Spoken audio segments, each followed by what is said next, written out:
Hello friends, welcome to Rainbow Flavors. இன்னைக்கு நம்ம நல்ல காரசாரமான பூண்டு சட்னி எப்படி பண்றதுன்னு தான் பார்க்க போறோம்.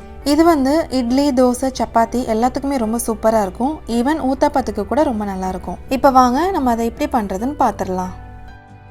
பூண்டு சட்னி பண்றதுக்கு ஒரு மிக்சர் ஜார்ல 100 கிராம் அளவுக்கு பூண்டை சேர்த்துக்கலாம். இது கூடவே 12 காஞ்ச மிளகாயும் சேர்த்துக்கலாம். உங்களுக்கு இன்னும் நல்ல காரமா வேணும்னா 15 காஞ்ச மிளகாய் சேர்த்துக்கோங்க. அடுத்து 2 தக்காளியை இந்த மாதிரி ரேண்டமாக கட் பண்ணிவிட்டு சேர்த்துக்கோங்க. இப்போ இதில் கொஞ்சமாக தண்ணி விட்டு நல்லா பேஸ்ட்டாக அரைச்சி எடுத்து வச்சுக்கோங்க. அரைச்சாச்சு. இந்த மாதிரி நல்லா பேஸ்ட் பண்ணி எடுத்து வச்சுக்கோங்க. இப்போ நம்ம பூண்டு சட்னி பண்ண ஸ்டார்ட் பண்ணிடலாம். அதுக்கு பேனில் 3 டேபிள் ஸ்பூன் அளவுக்கு நல்லெண்ணெய் சேர்த்துக்கோங்க.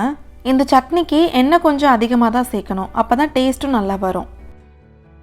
எண்ணெய் காஞ்சதும் 1/2 டீஸ்பூன் கடுகு, 1/2 டீஸ்பூன் உளுந்தம்பருப்பு, 1/4 டீஸ்பூன் பெருங்காயம், அப்புறம் கொஞ்சம் கருவேப்பிலையும் சேர்த்துக்கோங்க.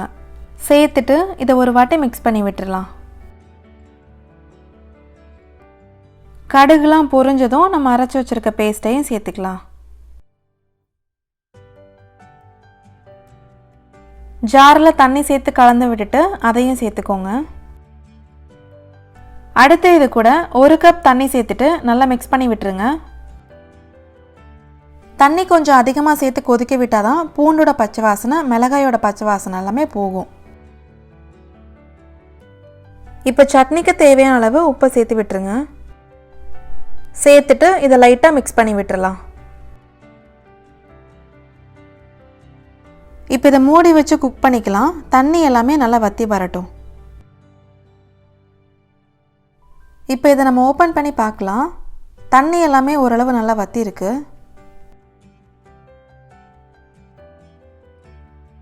மூடி வச்சதுக்கப்புறம் இடையில இந்த மாதிரி எடுத்து மிக்ஸ் பண்ணி விட்டுட்டே இருங்க. இது இன்னும் நல்லா வற்றி வரட்டும். இதுக்கப்புறம் இதை மூடி வைக்காமல் இதை லோ ஃப்ளேமில் வச்சுட்டு குக் பண்ணிக்கோங்க. இதில் நீங்கள் அதிகமாக தக்காளி சேர்க்கலன்னா ஒரு தக்காளி மட்டும் சேர்த்துட்டு அதுக்கு பதிலாக ஒரு சின்ன துண்டு புளி சேர்த்து அரைச்சி சேர்த்துக்கோங்க.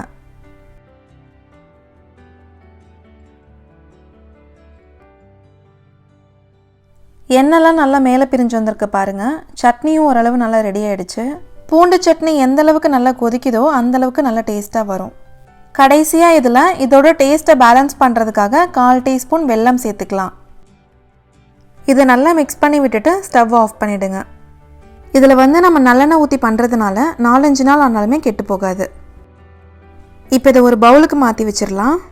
நல்லா ஈஸியாக பண்ணக்கூடிய பூண்டு சட்னி ரெடி ஆகிடுச்சு. இதை நீங்களும் ட்ரை பண்ணி பார்த்துட்டு உங்கள் கமெண்ட்ஸை சொல்லுங்கள். உங்களுக்கு இந்த வீடியோ பிடிச்சிருந்துச்சுன்னா மறக்காமல் ரெயின்போ ஃப்ளேவர்ஸை சப்ஸ்கிரைப் பண்ணுங்கள். தேங்க்யூ.